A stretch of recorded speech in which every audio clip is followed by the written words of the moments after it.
It's true. We often forget. That's the problem. We think that evangelism is regularly celebrated in churches, but all throughout the biblical narrative and all throughout, at least my life, the theme of forgetting is really present. And so we need to tell these stories because I think we often forget that we are telling stories in our communities, in our churches, and we don't realize how significant those stories do shape our community. And so I think just consciously reflecting, what's the main story we're telling? What are the main testimonies we're telling? Because they will be shaping what we value and how people behave. I think that might be one of the most profound things that gets said in this entire series of podcasts, Lizzie, what you just said there, because we are not absent of story in our community. So the question is, what kind of stories are you going to tell? It kind of reminds me a little bit of like people get a bit nervous about theology sometimes, and they're like, oh, you know, do we need to bother with theology? Isn't that just a bit academic and a bit, I'm just an ordinary Christian, I don't need to. And my dad, who is a theologian, always says, you know, you don't have an option as a Christian of being a theologian. Every single Christian is a theologian. The second you're thinking about God, asking a question of God, reading the Bible, praying, you're doing theology. The only question is, will you be a good theologian or a bad theologian? And so our commitment then is to, okay, I'm doing theology. The question is, will I do it well or do it badly for the glory of God? It's the same with the stories that we tell.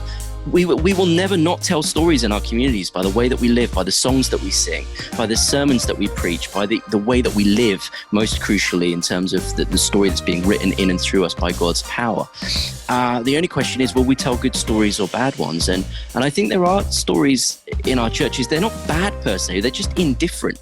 And we're neglecting some of the best and most important stories that are coming out of our communities that would actually further the mission of God and what he wants to do in and through his church. Mm-hmm. Yeah, and I think that's another problem. We don't know how to identify the stories we are telling or even tell our own testimony. I was recently on a little road trip with two of my best friends from high school, and we've been friends for over a decade, and I thought, you know, we just need to get away, we need to hang out.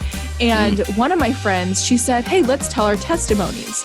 And cool. I thought, well, that's a good response, Ben. I thought, I said cool, and you were like, I don't want to do it. I thought, isn't that the most Christian, boring thing to do? Okay, this is very vulnerable here. I was like, we're on a weekend, let's just hang out, whatever. Anyways, she's like, I'll go first. And I'm thinking it's going to be like an hour and a half. You know, this is the minute I was born. This is what happened when I was 2 years old. But no, she told her story in 10 minutes. And I thought, wow, that was powerful. You know, and she mentioned critical things like her parents' divorce in the last 5 years and how that impacted her, how God shaped her and developed a heart of love in her and all these types of things. And I thought, you know what? I want to tell my story. So the next morning I said, hey, we're on a drive. I'll tell my story. I was the one who took 40 minutes, but I thought, you know what? I don't want to tell my story the way I usually do. I want to stretch myself to tell it from a different angle. I want to press in and understand, God, I know you're doing more in my life and you're even revealing how you've redeemed things in my past that I'm not even potentially aware of even now. So help me understand your salvation in my life as I tell my testimony from a different angle. And 40 minutes, you know, passed and I was amazed at how encouraged I was about telling my testimony, but then how through the and wow and, you know, those responses from my two friends, they were really encouraged too. And I just thought, wow, what would it look like, you know, if you're listening to this and you have like a rote, memorized way of sharing your testimony, what would it look like to mix it up and say, what if I started from age 12 instead of age 0? What if I started and told my testimony from this insecurity rather than the, you know, this kind of posture I usually start? You know, so just mix it up. And I think that could really help us get excited about sharing our story and also asking questions about other people's testimonies too. For sure. Yeah, absolutely. Asking people questions, helping people to like dig a bit deeper and not necessarily just receiving it as they give it to you. Say, wow, that was really interesting. That bit there that you talked about, like how did that make you feel? Or how did you come to that realization? And sometimes that can be really helpful for a person to go, you know, I've been telling this story for 10 years and no one's ever actually asked me that before. And so I've never really thought about it, but that's a really good thing.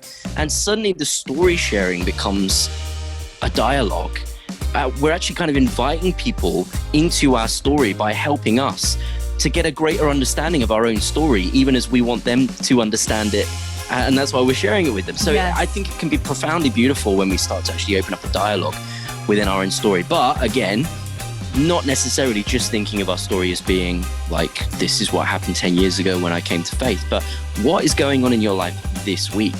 Generally, my default position is when someone says, tell me your testimony, the first thing that comes to mind, I guess just because it's how I've been thinking for many years now, is what's God been doing in my life this week? That's where my mind goes straight away. It's like, oh yeah, tell me a testimony. Okay, well, yeah, what has God been doing in my life? And I want to tell them something recent, because I want them to see that this is not a historical event, it's a present reality. Yes.